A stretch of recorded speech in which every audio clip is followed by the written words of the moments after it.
নাফিসা, সাউন্ডটা কমাও, আজান দেওয়ার সময় হয়ে গিয়েছে। নাফিসা, নাফিসা, মা গান বন্ধ করলা কেন? তোমাকে অনেকক্ষণ থেকে ডাকছিলাম নাফিসা, কিন্তু তুমি শুনতে পাওনি, তাই আমাকে বাধ্য হয়ে গানটা বন্ধ করতে হলো। প্লিজ মা, নাফিসা ডাকা বন্ধ করো। আমাকে ডাকতে হলে রাফা বলে ডাকবে। কেন? নাফিসা বলে ডাকলে কি সমস্যা তোমার? সমস্যা আমার না, সমস্যা তোমার। আমার সুখ তোমার সহ্য হয় না। নাফিসা। কি হয়েছে দিদি ভাই, চিৎকার করছো কেন? দাদি, আমি গান শুনছিলাম আর মা গান বন্ধ করে দিল। কি ব্যাপার বৌমা, তোমাকে কতবার বলবো আমার দিদি ভাইয়ের কোনো কাজে বাধা দিবে না? আমি চাই না আমার দিদি ভাইয়ের সুখটা কেউ কেড়ে নিক, কথাটা যেন মনে থাকে। দাঁড়ান মা, আমার সময় নেই। মা প্লিজ, আমার মেয়েটাকে এভাবে ভুলের পথে এগিয়ে দিয়েন না। আপনার কাছে হাত জোর করছি, আমি কাউকে ভুল পথে এগিয়ে দিচ্ছি না। আমি শুধু আমার দিদিভাইকে সুখী দেখতে চাই, ব্যাস। এটা কোনো সুখ না মা। আপনি আমার মেয়েকে এভাবে সুখের নামে দুঃখের সাগরে ভাসিয়ে দিতে পারেন না। মা প্লিজ, আমার কথাটা বোঝার চেষ্টা করুন। চোখের সামনে মেয়ের এমন সর্বনাশ আমি মেনে নিতে পারছি না। শুনল না আমার কথা, চলে গেল। হে আল্লাহ, আমার মেয়েটাকে পথ দেখাও। সুখের নামে যে মরিচিকার পেছনে ছুটছে তা থেকে আমার মেয়েটাকে ফিরিয়ে আনো। আল্লাহ, ফিরিয়ে আনো।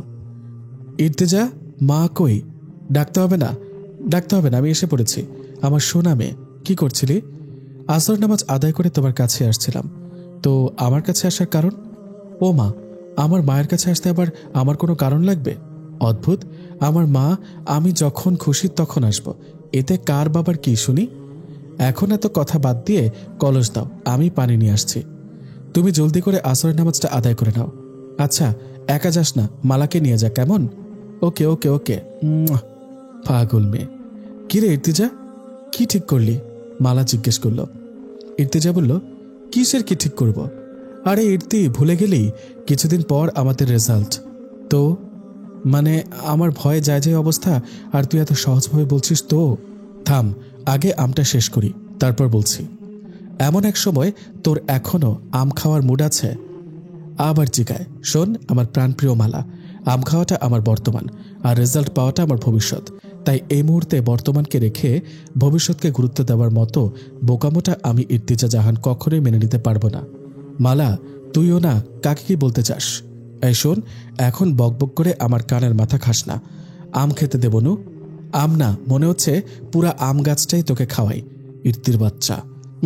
ভুল, আমি আমার আম্মুর বাচ্চা, ইর্তিজা জাহান। নাফিসা মা, রাগ করিস না, চল খেয়ে নিবি। ওঠ মা, মায়ের উপর এখনো রাগ করে থাকবি? আমি কি তোর খারাপ চাইবো বল? এখানেই তো প্রবলেম মা, আমি সত্যিই বুঝতে পারি না তুমি আমার ভালো চাও নাকি খারাপ। আমি তোর মা, তোর খারাপ চাও তো দূরে থাক, আমি চিন্তাও করতে পারি না। তাহলে আমার সকল কাজে বাধা দাও কেন? আমার খুব কষ্ট হয় যখন তুমি আমার কাজে উৎসাহিত না করে উল্টো আমার কাছে বাধা দাও। জড়িয়ে ধরে কান্না করতে করতে কথাগুলো বলল নাফিসা। আচ্ছা, আর বাধা দিব না, চল এবার খেয়ে নে। সত্যি সত্যি। আর হ্যাঁ মা, আমাকে নাফিসা বলবা না, রাফা বলবা। রাফা অর্থ সুখ, এটা বলে ডাকলে আমাকে সুখী মানুষ মনে হয়।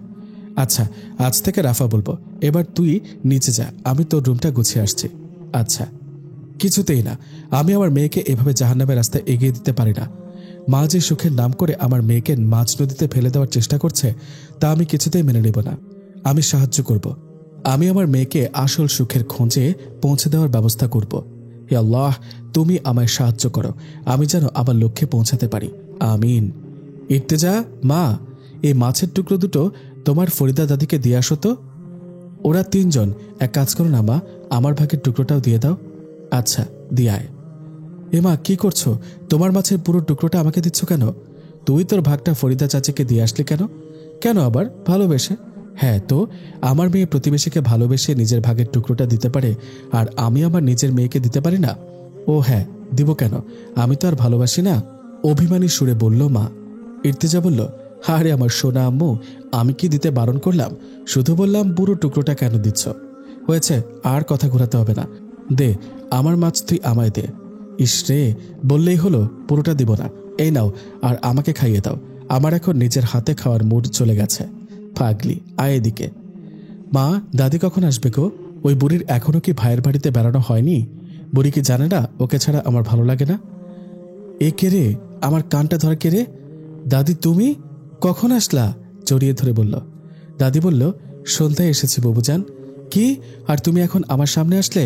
যাও ছাড়ো, তোমার সাথে কথা নেই। আরি, বুবু জান রাগ করিস কেন?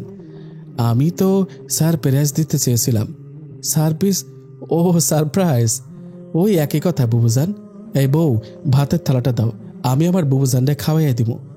রাফা, নাচ বন্ধ কর দোস্ত, আর কিছুক্ষণ পর রেজাল্ট দিবে, আমার ভয় করছে। রাফা বলল, ফালতু, এই কানের কাছে ননসেন্স মার্কা কথা বলে আমার আনন্দটা মাটি করিস না। রেজাল্ট যাই আসুক না কেন, আমি এখানকার বেস্ট কলেজে পড়ব, তাই এইসব ফাউল ভাবনা ভাবার সময় নাই। আল্লাহ আল্লাহ আল্লাহ। মালা আল্লাহ আল্লাহ করছে। ইর্তিজা বলল, ওই কি বিড়বিড় করছিস? চুপচা, বিড়বিড় করিনি, আল্লাহর নাম নিচ্ছে। আলহামদুলিল্লাহ। কিন্তু কেন? ওই আর একটু পর তো রেজাল্ট, ভুলে গেলি? অবশ্যই না। ইর্তিজার দিকে বড় বড় করে চোখ করে তাকিয়ে আছে মালা। ওরে বাবারে, ভয় পেয়েছে, আর এভাবে তাকাতে হবে না। একটা কথা বলি শোন, তাহলে আর টেনশন থাকবে না। কি বল? চল আগে গাছ থেকে নামি। এবার বল। যা, বাসা থেকে 2 রাকাত নামাজ পড়ে আয়, আর আমিও যাই। আরে আস্তে যা মালা, পড়ে যাবি তো পাগলি। আলহামদুলিল্লাহ আলহামদুলিল্লাহ আলহামদুলিল্লাহ। যা মা, 2 রাকাত নামাজ পড়ে আল্লাহর কাছে শুকরিয়া আদায় কর। আমিও করি। হ্যাঁ রে মালা, কি রেজাল্ট এসেছে? মা, ওর A+ এসেছে। আলহামদুলিল্লাহ। আমার সাথে দেখা করতে আসলো না যে? ইর্তিজা বলল, মা ওর কথা বলো না, ও তো রেজাল্ট শুনে জ্ঞান হারিয়ে ফেলেছে। পাগলি মেয়েটা, এখনো বাচ্চাই রয়ে গেল। বুবু জান, তোমার ফোন বাজে। ইর্তিজা ফোন রিসিভ করল। আসসালামু আলাইকুম। বললে কি দিবা? পারলে দাও, আর আমি জানি তুমি আমার রেজাল্ট জানো, তাও বলছি গোল্ডেন A+ পেয়েছি। Love you too. আচ্ছা আচ্ছা, আল্লাহ হাফিজ। কি আমার সাথে কথা না বলে কেটে দিল? ব্যস্ত আছে। আম্মু, তুমি একটু আপুকে ফোন দিয়ে জানিয়ে দাও আমি একটু আসছি। আরে দিদি ভাই, মন খারাপ করে বসে আসছো কেন? এই সামান্য বিষয়কে মন খারাপ করে? রাফা বলল, দাদি, এখন যদি রিফাত আমার সাথে ব্রেকআপ করে দেয়? আরে দিদি ভাই, এজন্য কেউ মন খারাপ করে? একটা রিফাত গেলে আরো কত রিফাত আসবে? আমার দিদি ভাইকে দেখতে খারাপ নাকি? ছি মা, মেয়েটাকে আর কত কুশিক্ষা দিবেন? মেয়েটা পরীক্ষার রেজাল্ট খারাপ করেছে শুধুমাত্র আপনার জন্য। বৌমা, চিৎকার করে সত্যিটা মিথ্যা প্রমাণ করতে পারবেন না। কি ক্ষতি করেছে মেয়েটা যে ওর জীবনটা বরবাদ করার জন্য উঠে পড়ে লেগেছেন? আপনার রাগ আমার উপর, তাই যা করার আমার সাথে করেন। শুধু এর মধ্যে আমার নিষ্পাপ মেয়েটাকে কেন টানছেন? ও কি ক্ষতি করেছে আপনার? ও তো আপনারই। ও ভুলে গিয়েছিলাম, নিজের তো আর না। ঠাস করে একটা চর বসল। মা, রাফা বলল, দাদি। দিদি ভাই, তুমি এর মধ্যে এসো না। পাখি উড়াল দেওয়ার আগে ওর ডানা ছেটে ফেলতে হয়। মানে? নিচে যাও দিদি ভাই, নিচে যেতে বলেছি তোমায়। এমন কেন করছেন মা? প্লিজ আমার মেয়েটাকে ছেড়ে দেন, আপনার হাত জোর করি, কান্না করে বলল মা। দাদি বলল, আমি কিছুই করিনি তো বৌমা, শুধু তোমার প্রাণপ্রিয় মেয়েটাকে সুখের খোঁজে পৌঁছে দিচ্ছি। ও সরি, আমার প্রাণপ্রিয় দিদি ভাই, প্লিজ মা, এটা কোনো সুখের খোঁজ না। শুনুন মা, কি করব? আল্লাহ আমাকে পথ দেখাও। আমার একটা ভুলের শাস্তি আমার মেয়েটা কেন পাবে? আমায় পথ দেখাও, আমার মেয়েকে সুখের খোঁজের সন্ধান দাও। না না, আমি নিরাশ হব না। মা, একটা কথা মনে রাখবেন, আল্লাহর সাহায্য নিকটে। সূরা বাকারা আয়াত 214। এদিকে ইর্তিজা বলল, মন খারাপ কেন? মালা বলল, কই না তো। একদম মিথ্যা বলবি না, কি হয়েছে আমাকে বল। ভেবে দেখেছিস ইর্তি, আর কিছুদিন পর থেকে তোর আর আমার একসাথে আড্ডা দেওয়া হবে না, একসাথে আম গাছে বসে আর হয়তো আম খাওয়া হবে না। তোকে খুব মিস করব। রে। হাসবি তো, তোর তো খুব সুখ লাগছে, আমি আর তোকে জ্বালাবো না। এটা আবার বলতে? যাক বাবা, অবশেষে আমার শান্তি, তোর প্যাকর প্যাকর আর শুনতে হবে না। জানিস মালা, তোকে কাঁদতে দেখলে পেতনিও ভয় পালায়। কেন বলতো? এই নে। কি করব? কান্না অবস্থায় মালা বলল। কি করবি মানে? আমার বেস্ট আমার সামনে কান্না করলে আমার তো একটা দায়িত্ব থাকে, তাই না? জিজ্ঞাসা দৃষ্টিতে তাকিয়ে আছে মালা। কি বুঝিসনি তো? শোন, তুই কান্না করছিস, এখন আমার দায়িত্ব তোর চোখের পানি মোছার জন্য টিস্যু দেওয়া। কিন্তু আমার কাছে তো এখন টিস্যু নেই, তাই আম পাতা দিচ্ছি। আমার কি বুদ্ধি, তাই না রে মালা? দাঁত কেলিয়ে হাসছে ইর্তিজা।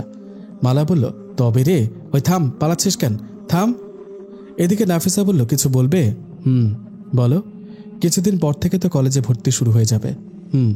তো কোন কলেজে ভর্তি হবি, ঠিক করেছিস কিছু? না, এখনো করিনি। দাদি নিশ্চয়ই ঠিক করে রেখেছে। আমি বলছি কি, তুই মহিলা কলেজে ভর্তি হয়ে যা মা। না, কখনো না। আরে রেগে যাচ্ছিস কেন? আগে আমার পুরো কথাটা তো শোন। না না না, শুনবো না। আরে আগে শোন, ভালো না লাগলে তোর যেখানে ইচ্ছে সেখানে ভর্তি হোস, কেমন? আচ্ছা বলো। দেখ, তুই রিফাতকে ভালোবাসিস, রিফাত লেখাপড়ায় কত ভালো, আর তুই দেখ, রিফাতেরও তো ইচ্ছা করে ওর গার্লফ্রেন্ড ভালো রেজাল্ট করবে আর ও বুক ফুলিয়ে সেটা সবাইকে জানাবে। কিন্তু মা, তোর ইচ্ছা করে না রিফাতকে সারপ্রাইজ দিতে? করে তো। তাহলে তুইও ভালো রেজাল্ট করে রিফাতকে সারপ্রাইজ দিয়ে দে। কিন্তু কোনো কিন্তু না, মাত্র তো 2 বছরের ব্যাপার। মহিলা কলেজে পড়াশোনা খুব ভালো হয়। আর একটা কথা ভেবে দেখ, তুই যদি এইচএসসিতে ভালো রেজাল্ট করতে পারিস আর যদি রিফাতের কলেজে একবার চান্স পেয়ে যাস, তাহলে কেমন হবে বল? হেব্বি হবে মা। কিন্তু দাদি, তাও ঠিক। দেখ কিছু করতে পারিস কিনা। আমি শুধু তোকে একটা পরামর্শ দিলাম। আমি জানি এবার কিভাবে কি করতে হবে সেটা তুই বের করে ফেলবি। আমার যতটুকু ভালো কাজ ছিল সেটা করে ফেলেছি, মনে মনে কথাগুলো বলল মা। নাফিসা বলল, আমি ঠিক দাদিকে রাজি করে নেব, কিন্তু তুমি কথা দাও আমি যাতে ভালো রেজাল্ট করতে পারি সেটার জন্য সাহায্য করবে। ইনশাআল্লাহ। এবার দেখি শাশুড়ি আম্মা আপনি কি করতে পারেন। 2 বছর অনেক সময়, এর মধ্যে ঠিক আমি আমার মেয়েকে সুখের খোঁজে পৌঁছে দেওয়ার রাস্তা দেখিয়ে দেব, মনে মনে বলল মা। ইর্তিজা বলল, আরে ভাইয়া, আমার কোনো সমস্যা নেই, আমি আগে থেকে ঠিক করে রেখেছি মহিলা কলেজ থেকে এইচএসসি দিব। ইর্তিজা বলল, না না মালা, এই বিষয়ে কিছুই জানে না, তাই তো মন খারাপ করে থাকছে সারাদিন। আচ্ছা, আমার ছোট আম্মু কেমন আছে? আর আপু? লাভ ইউ ভাইয়া, আল্লাহ হাফেজ। না না দিদি ভাই, মহিলা কলেজে ভর্তি হতে হবে না, আমি তোমাকে অন্য কলেজে ভর্তির ব্যবস্থা করেছি। নাফিসা বলল, না না না, আমি ওই কলেজে ভর্তি হব না। না তো বলবেই, কেউ চায় না আমি সুখী থাকি। আমি ভাবতাম কেউ না চাইলেও তুমি চাও আমি সুখী থাকি, তাই তো আমার কোনো কাজে বাধা দাওনি, কিন্তু আজ ঠিকই দিচ্ছ। এতদিন আমি ভুল ছিলাম। ন্যাকা কান্না করে বলল নাফিসা। কি রে নাফিসা, মা এত চিৎকার করছিস কেন? কি হয়েছে মাকে বল শোনা। এই মেয়ে, তুমি কেন আমার আর দিদিভাইয়ের মধ্যে আসছো? দিদিভাই এদিকে আসো তো। না, যাব না। আমি কিন্তু সত্যি তাহলে মহিলা কলেজে ভর্তি হতে দিব না। এই না না, আমি আসছি। তার মানে তুমি সত্যি রাজি? ও লাভ ইউ দাদি। আমার দিদিভাই আমার কাছে কিছু চাইছে আর সেটা আমি দিব না? এটা কখনো হতে পারে না। কি নাটকটাই না করেন মা আপনি, কারো বুঝে ওঠা খুব মুশকিল, মনে মনে বলল মা।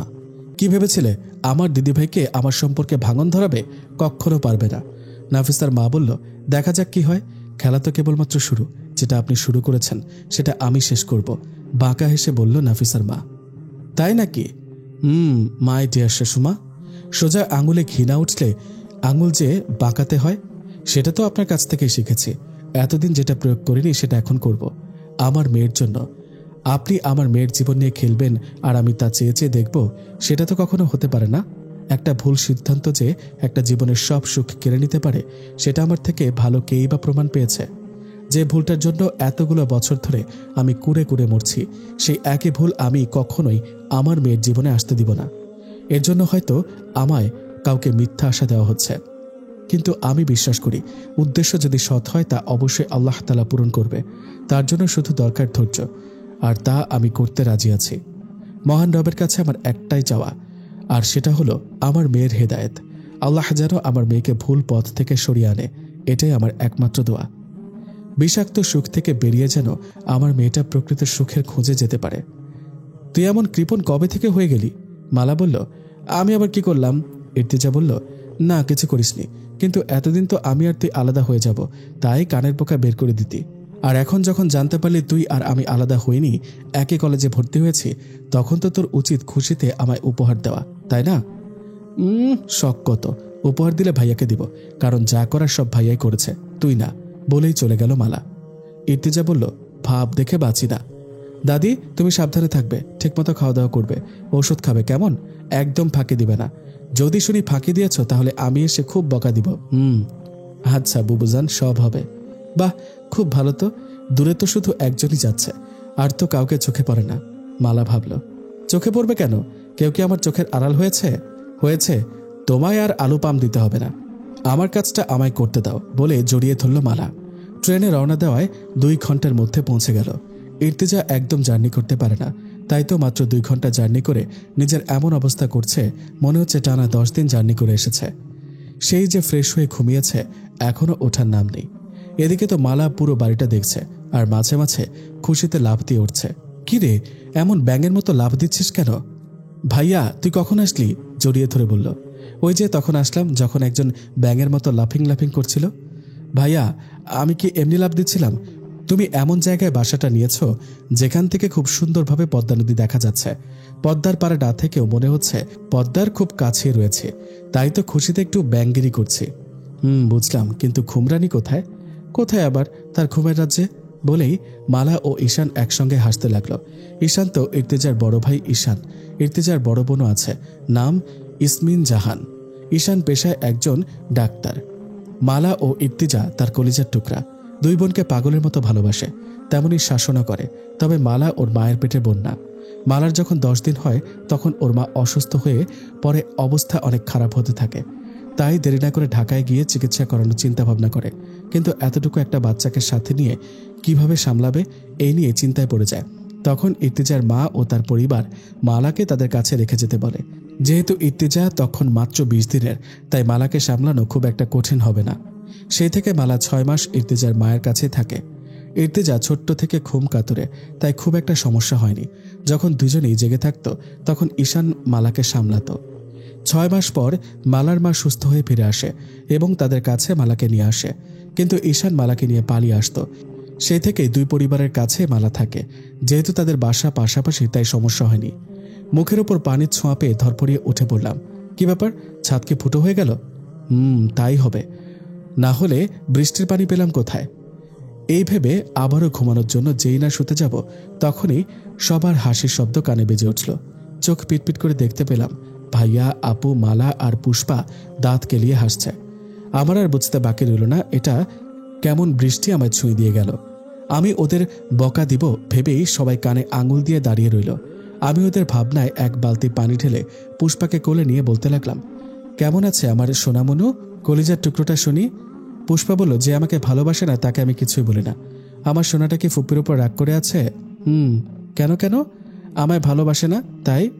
বাসি তো সোনা, তাহলে আমার জন্য অপেক্ষা না করে ঘুমিয়ে পড়েছ কেন? তাই তো, আমার তো খুব ভুল হয়ে গেল। দেখো ফুপি কান ধরে সরি বলছে। সরি বলে কি লাভ, ঘুমের জায়গাটা তো আর নিতে পারবো না। বলেই খিলখিল করে হাসতে লাগলো পুষ্পা।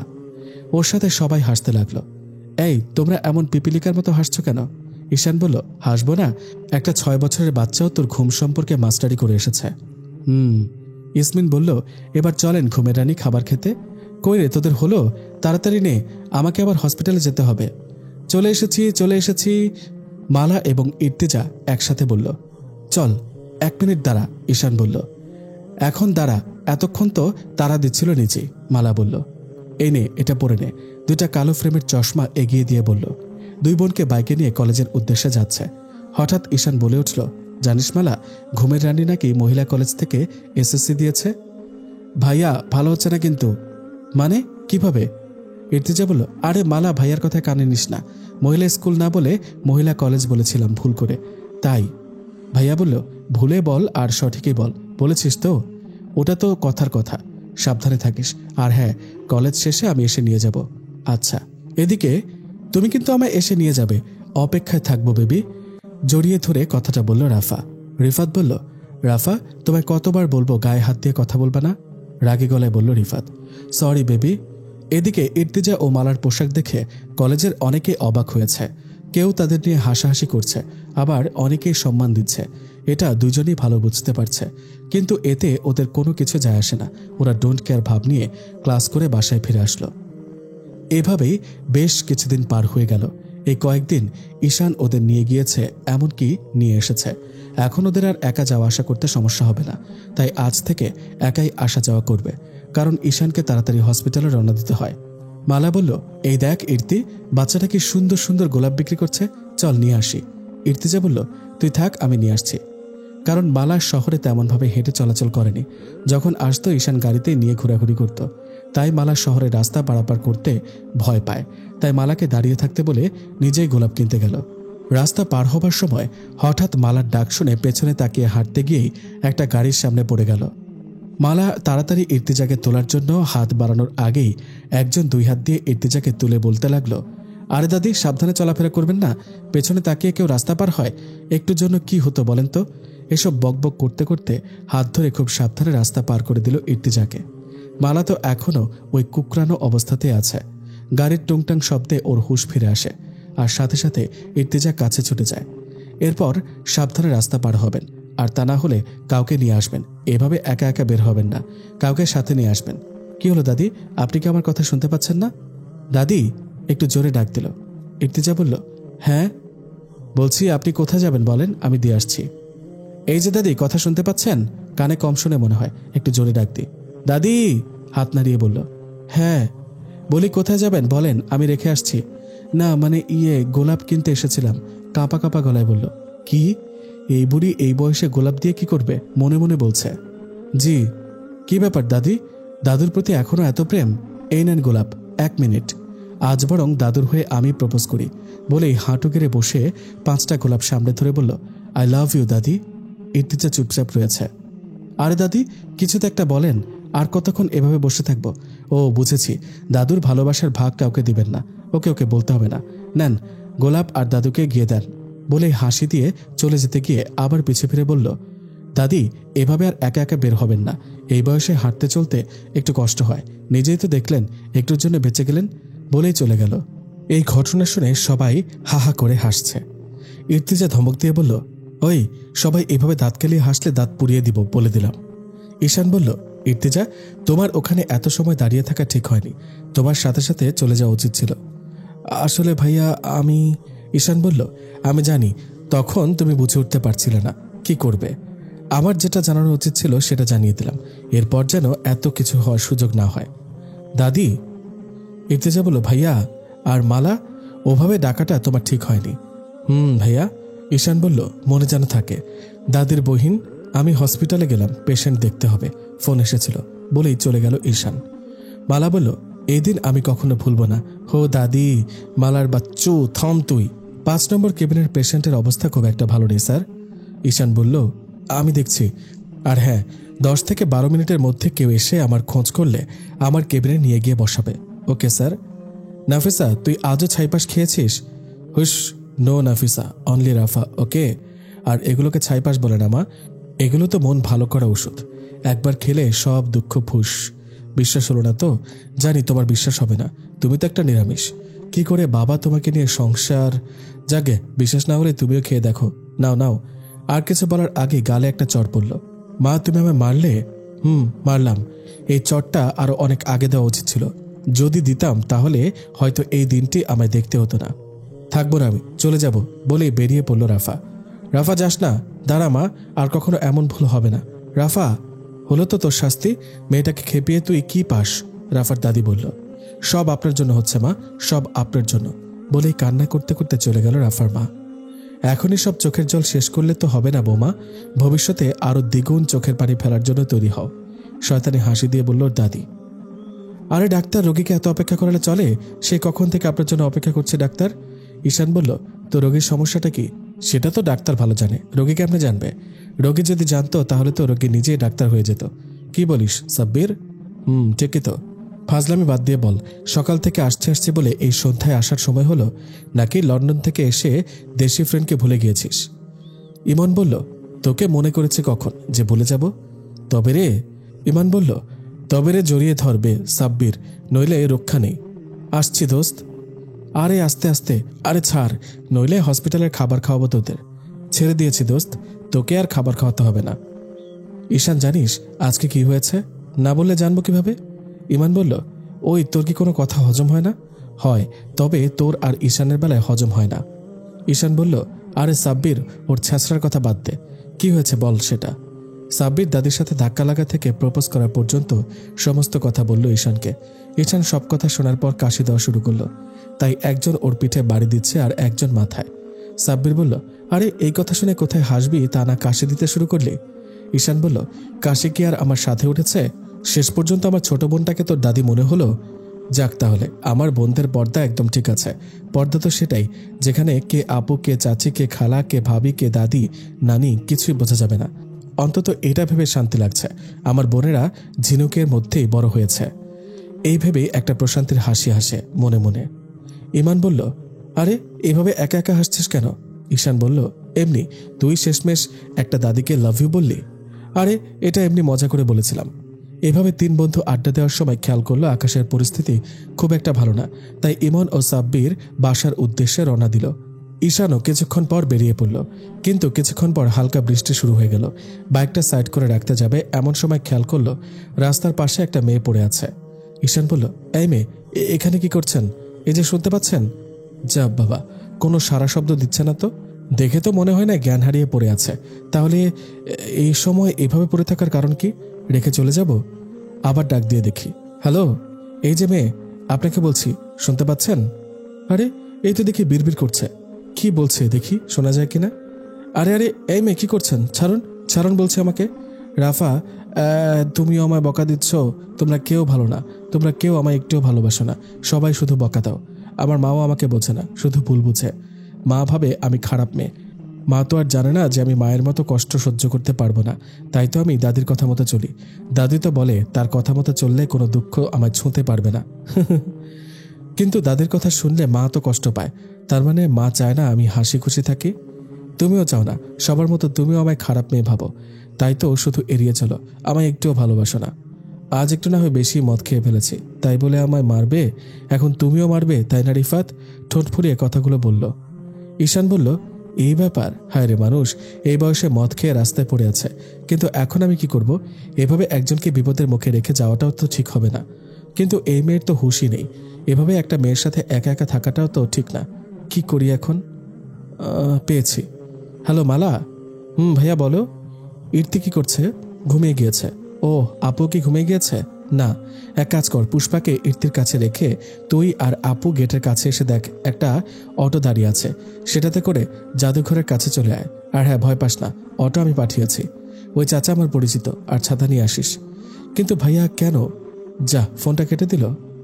এদিকে বাবা রিফাত, রাফার কোনো খোঁজ পেলে? রিফাত বলল, না আন্টি, এখনো পাইনি। আপনি টেনশন করবেন না, আমি দেখছি। টেনশন নিব না? রাত 10টা বাজতে এলো, এখনো ফিরছে না। আন্টি, রাফার কাছে এই রাত কিছুই না, এর থেকেও দেরিতে বাসায় ফিরে। তাহলে আজ এত টেনশনের কি হলো? বাবা, আজ মেয়েটা আমার উপর রাগ করে বেরিয়ে গিয়েছে।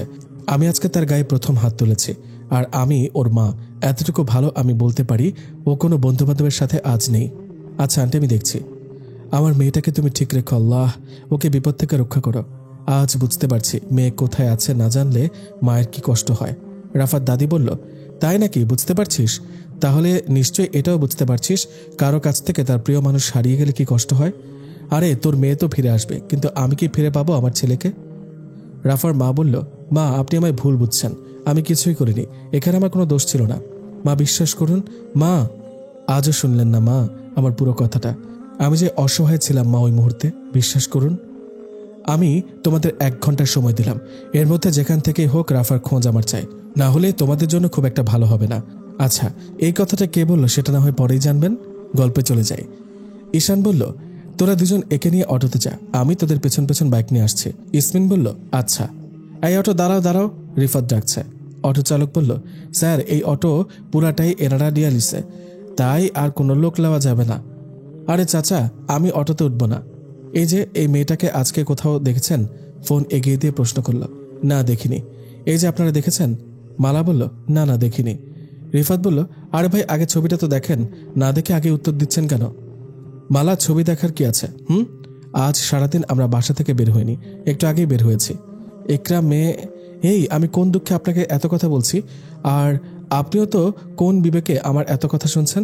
জঙ্গি বিলাই কোথাকার। আরে চাচা, আপনি কোন অ্যাঙ্গেলে এখনো গাড়ি থামিয়ে আছেন? চলেন চলেন বলছি। ইসমিন বলল, মালা চুপ থাক, বিপদে পড়েছে তাই হয়তো জানতে চেয়েছে। আরে আপু, এসব বাহানা। মালা, এবার কিন্তু বাড়াবাড়ি করছিস তুই, কোনো কিছু না জেনে অনুমান করা গুনাহের কাজ, এটা ভুলে যাস না। ঈশান বলল, কি হয়েছে এখানে? আরে রিফাত, তুমি এখানে? একটু দরকার ছিল ভাইয়া, কিন্তু এই মেয়ে শুধু শুধু আমাকে যা তা শোনাচ্ছে। মালা, এসব কি? ভাইয়া আমি কিছু করিনি, এই লোকটাই তখন থেকে আমাদের গাড়ি আটকিয়ে রেখেছে, আমি শুধু অন্যায়ের প্রতিবাদ করেছি। সরি রিফাত, ওর কথা কিছু মনে করো না। না ভাইয়া, কিছু মনে করিনি। আচ্ছা ভাইয়া, ভালো থাকেন। আচ্ছা। রিফাত বলল, কি মেয়ে রে বাবা, ধানি লঙ্কা ফেল। ঈশান ভাইয়ের মতো মানুষেরও যে এমন একটা বোন থাকতে পারে, সত্যি গবেষণা করার মতো একটা বিষয়। কিন্তু রাফা কোথায় গেল? ওকে খুঁজে না পেলে আন্টিকে কি বলবো? ইসমিন বলল, ঈশান মেয়েটার বাড়িতে জানানো দরকার যে মেয়েটা আমাদের কাছে আছে। নিশ্চয়ই ওর বাড়িতে সবাই চিন্তা করছে। আচ্ছা আপু, মেয়েটার ব্যাগটা দেখ, নিশ্চয়ই ফোন পাওয়া যাবে। ইসমিন বলল, আরে এটা তো মাথায় ছিল না, তুই দাঁড়া, আমি দেখে আসছি। মালা, মেয়েটার ব্যাগ কোথায়? ব্যাগ নিয়ে কি করবে আপু? আরে মালা, ওর বাসায় কাউকে তো জানাতে হবে, না হলে তো টেনশন করবে। ও দাঁড়াও, এই নাও, তুই মেয়েটার পাশে থাক, আমি ঈশানকে ফোনটা দিয়ে আসছি। ওকে আপু। দেখেছো আপু, ফোন বন্ধ করে রেখেছে, ইচ্ছা করে বাড়ির লোককে টেনশনে ফেলতে চায়। ঈশান ঠিকই বলেছিস। এরা জানে না একজনের খোঁজ না পেলে তার পরিবারের কি অবস্থা হতে পারে। শুধু নিজের রাগ আর অভিমানের জন্য সে যে একটা পরিবারকে জীবিত লাশে পরিণত করে চলেছে সেটা একবারও ভাবে না। বলতে বলতে কান্না করতে লাগলো ইসমিন। ঈশান বলল, আপু কান্না করিস না, আমরা নিশ্চয়ই দাদির মুখে হাসি ফুটিয়ে আনবো ইনশাল্লাহ। কেউ হারিয়ে গেলে তাকে খুঁজে নিয়ে আসা যায় ঈশান, কিন্তু যে নিজে থেকে আসতে চায় না তাকে খুঁজে নিয়ে আসা যায় না। একটা দীর্ঘশ্বাস নিয়ে কথাগুলো বলল ইসমিন। ঈশান বলল, তবু আপু আল্লাহর উপর ভরসা রাখো, দুঃখের দিনগুলো যাওয়ার পরেই সুখের দিন ফিরে আসবে। যেখানে দাদি প্রতিনিয়ত এত কষ্ট পাওয়ার পরেও আল্লাহর উপর থেকে ভরসা হারায়নি, সেখানে আমাদেরও উচিত ভরসা রাখা। মেয়েটার বাসার লোককে জানানোর ব্যবস্থা কর, আমি চাই না কেউ আর এমন কষ্টের সম্মুখীন হোক। ফোন লক করাতে আপু, এখন ওর পরিবারের কারো ফোনের অপেক্ষা করতে হবে। আচ্ছা, আমি মেয়েটার কাছে গেলাম। এই যে ঘুমরানি, আপনার ঘুম ভেঙেছে? মালা বলল, আরে আপু, ডাকাতে যদি এই মেয়েকে নিয়েও চলে যায় তবুও ওর ঘুম ভাঙবে না। ইর্তি বলল, এই তুই চুপ করতো, আমায় ভাবতে দে। ইসমিন বলল, কেন, তুই আবার ঘুম থেকে উঠে কি এত ভাবনায় পড়ে গেলি শুনি? ইর্তি বলল, আরে আপু, আমি এই মেয়েকে চিনি, কোথাও দেখেছি কিন্তু মনে করতে পারছি না। কোথায় দেখেছি? ওই মালা, একটু মনে কর না। আমি আবার কি মনে করব, আমি কোথাও দেখেছি বলে মনে হয় না। পেয়েছি। কি? আরে মালু, এই মেয়ে তো আমাদের সাথে পড়ে। তোর মনে নেই, কলেজে প্রথম দিন সবাই যখন আমাদের নিয়ে হাসাহাসি করছিল তখন এই মেয়েটা আমাদের জঙ্গি বলেছিল। মনে পড়েছে, একদিন কলেজ গেটে একটা ছেলের গালে কিসও দিয়েছিল। এদিকে ঈশান আপু চিৎকার করে উঠল। এদিকে সাব্বির বলল, ওই লন্ডনের ঘরে লন্ডন, এত রাতে কেন ফোন দিয়েছিস? ইমন বলল, দোস্ত একটা বুদ্ধি দে না। তোকে বুদ্ধি দিব, তাও আবার আমি? এত রাতে ফাজলামি করার জন্য ফোন দিয়েছিস? এক মিনিট, নেশা টেশা করেছিস নাকি? নেশা করিনি, তবে টেশা করেছে। এখন বুদ্ধি দিবি কিনা বল। টেশা করেছিস মানে? এটা আবার কি? সেটা তুই ভালো জানিস, যেহেতু তুই বলেছিস। ও এই কথা, এখন বল দিবি কিনা, হ্যাঁ নাকি না? দিব, বাট আমার লজ্জা করে তো। বুদ্ধি দিতে আবার কিসের লজ্জা? ওই লজ্জা কি মাথায় ধরে নাকি? ও তুই বুদ্ধির কথা বলছিস, আমি তো কিসের কথা। ওই তুই চুপ করবি সাব্বিরের বাচ্চা। ওকে বল, বুদ্ধির গোডাউনকে বল। আমার তো বুদ্ধির গোডাউন, দেখি কি বুদ্ধি দিতে পারি। আমি ঈশানের বোনের সাথে দেখা করতে চাই। কি, তোর মাথা ঠিক আছে? ছিল, কিন্তু যেদিন ওই ছোট্ট মেয়েটা আমার মাথায় আমের আটি পাক মেরেছিল সেদিন থেকে মাথাটা নষ্ট হয়ে গিয়েছে। তুই কি বলছিস জানিস, এটা যদি কোনোভাবে ঈশান জানতে পারে তোকে শেষ করে দিবে। কেন? সাব্বির বলল, ঈশান যে কোন মাইন্ডের ছেলে সেটা তুই জানিসই না। ঝিনুকের মধ্যে যেমন মুক্তা লুকিয়ে থাকে ঠিক তেমনই ভাবে ও ওর বোনদেরকে লুকিয়ে রেখেছে। ওর বোনদের ওপর কারো কখনো কুনজর পড়তে দেয়নি। তুই লন্ডনে ছিলি তাই হয়তো জানিস না, আমি ঈশানের বাড়িতে এত গিয়েছি, কখনো ওর বোনদের ছায়াও দেখিনি। আমি যদি কখনো ওদের কথা জানতে চেয়েছি তাহলে মুহূর্তে রেগে গিয়েছে। সে সরাসরি জবাব দিয়েছে, আমার মনে হয় না আমার বোনদের খোঁজ নেওয়াটা দরকার। আমি উত্তরে বলেছিলাম, কেন রে ঈশান, তোর বোনদের খোঁজ নিতে পারি না? তোর বোনেরা তো আমারও বোনের মতো। ঈশান কি বলেছিল জানিস, বোনের মতো, বোন তো না। আমি আর 5টা ছেলের মতো না যে আমার বোনকে আমার বন্ধুদেরও বোন ভেবে ছেড়ে দিব। যেখানে কোনো পুরুষ মুসলিম বোন ভেবে মেয়েদের সম্মান করতে জানে না, সেখানে বন্ধুর বোন ভেবে সম্মান করবে, এটা ভেবে নেওয়াটা বোকামো। আমি চাই না আমার বোনদের নামও কেউ মনে রাখুক। এবার ভাব ইমন, ঈশান যদি জানতে পারে তুই ওর বোনকে নিয়ে কুবাসনা করে চলেছিস, তাহলে ওর 1 সেকেন্ড সময় লাগবে না ভুলে যেতে তুই ওর কলিজার বন্ধু। এই চিন্তা মাথা থেকে বাদ দে। তোর কি আমাকে চরিত্রহীন মনে হয় যে আমি ঈশানের বোনের দিকে কুনজর দিয়েছি, ওকে নিয়ে মনে কোনো খারাপ বাসনা তৈরি করেছি? যদি এটা ভেবে থাকিস তো ভুল। আমি ইর্তিকে আমার ভাবনাতেও পবিত্র রেখেছি। আরে ইর্তি কেন, কোনো মেয়ের দিকেও কুনজর দেওয়ার সময় হয়নি। কারণ কি জানিস, আমি প্রত্যেক মেয়ের মধ্যে আমি আমার মা বোনকে খুঁজে বেড়াই। আমি মনে হয় এক হতভাগা ছেলে যে জানে তার মা বোন দাদি নিয়ে একটা পরিবার আছে। শুধু দাদি নামের ব্যক্তিটার কণ্ঠ শুনে চলেছি এতদিন, কিন্তু তাকে চিনি না। তারা আমার কাছে নেই, না পারি তাদেরকে ভালোবাসতে, না পারি ঘৃণা করতে। আশেপাশে যখন মেয়েদের মতো মহিলা দেখি তখন তাদের মধ্যে আমার মাকে খুঁজে বেড়াই, আর যখন বোনদের মতো কাউকে দেখি তখন তাকে আমার বোন মনে হয়। একমাত্র ইর্তির মাঝে তাদের কখনো খুঁজিনি। তোর মনে আছে সাব্বির, একবার ঈশান্তের বাসায় গিয়েছিলাম, দুটো ছোট্ট মেয়ে বড় খেলছিল, বউ সেজেছিল ইর্তি। ঈশানের দাদি যখন ইর্তি আর মালাকে এসব খেলার জন্য বোকা দিচ্ছিল, ইর্তি তখন সে কি কান্না, আর তখন থেকে ভাবি এই ছিটকাদুনিটাকেই আমার বউ বানাবো। এর বেশি কিছু কখনো ভাবিনি। আচ্ছা সাব্বির, একটু সুখের খোঁজ করা কি খুব বড় অপরাধ? তবে চিন্তা করিস না যে ঈশানের জন্য এখনও আমার মুখে একটু হলেও হাসি রয়েছে। সেই হাসিটাকে আমি হারাতে চাই না। যে ইমনের অমানুষ হয়ে গড়ে ওঠার কথা ছিল তাকে মানুষ করে গড়ে তুলেছে ঈশান। তাকে হারালে তো আমিও হারিয়ে যাব। দেশে ফিরে আসার একটা লক্ষ্য পূরণ হয়েছে, আর সেটা হলো তোদের হাসি মুখটা দেখাটা। আর 2টা লক্ষ্য ছিল, এক দাদিবার সম্মুখী হয়ে মা বোনকে খোঁজা, আর ইর্তিকে নিজের করে নেওয়া। যাক, একটা হালকা হয়ে গেল বলেই দীর্ঘশ্বাস ছাড়ল। সাব্বির বলল, আই প্রমিস ইমন, আমি আপ্রাণ চেষ্টা করব তোকে আর ইর্তিকে এক করার। কি বলবি? একজন পরিবারহীন ছেলের সাথে তার বোনকে বিয়ে দিতে বলবি? কেউ কি চায় এমন ছেলের সাথে মেয়ের বিয়ে দিতে? তবুও ইমন। হ্যালো হ্যালো, রেখে দিলি? কান্না লুকাতে চাইছিস ইমন? আমি তোর হাসি ফেরানোর চেষ্টা করবো ইনশাল্লাহ। এদিকে ইসমিন বলল, এখন কি করতে চাইছিস তুই? ঈশান বলল, যা করার ভেবেচিন্তে করতে হবে আপু। তাহলে কি এখন তুই পরিচয় দিবি না? না, আগে রহস্য বের করতে হবে। কিসের রহস্য? রাফা রিফাত ভেবে ঈশানকে যা যা বলেছে সব কথা ইসমিনকে বলল ঈশান। বুঝলাম, কিন্তু এখন কি ফুপ্পির কথা বাসায় বলবি না? না, দাদিকে সারপ্রাইজ দেব।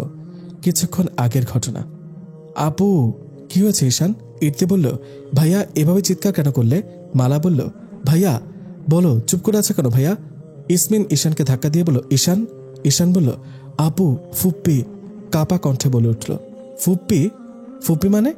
ওই যে ওই মেয়েটার মা, মানে ফুপ্পি। ইসমিন বলল, ঈশান পরিষ্কার করে বল, কে ফোন দিচ্ছে? ঈশান ফোনটা ধর, হয়তো মেয়েটার বাসা থেকে ফোন দিচ্ছে। ঈশান ফোনটা ধর, ওনারা টেনশনে আছে। ঈশান বলল, ফোনটা এগিয়ে দিয়ে, তুমি ধরো। ফুপ্পি? রাফার মায়ের ছবি দিয়ে ওর মায়ের নাম্বার সেভ করা ছিল। হ্যাঁ ইসমিন আপু, ফুপ্পি। খুঁজে পেয়েছি ফুপ্পিকে। সবার চোখে পানি। ইর্তি চোখের পানি মুছে বলল, ফোনটা ধরো আপু। হুম। রাফার মা বলল, হ্যালো রাফা, মা তুই কোথায় আছিস বল মা। রাফা মায়ের উপর রাগ করে থাকিস না, মা কথা দিচ্ছে আর কখনো তার রাফা বোনের গায়ে হাত তুলবে না। ফিরে আয় মা, তোর যা ইচ্ছে তুই তাই করিস, আমি কখনো বাধা দিব না। তবুও ফিরে আয় মা। রাফা চুপ করে থাকিস না রাফা, বলেই কান্নায় ভেঙে পড়ল।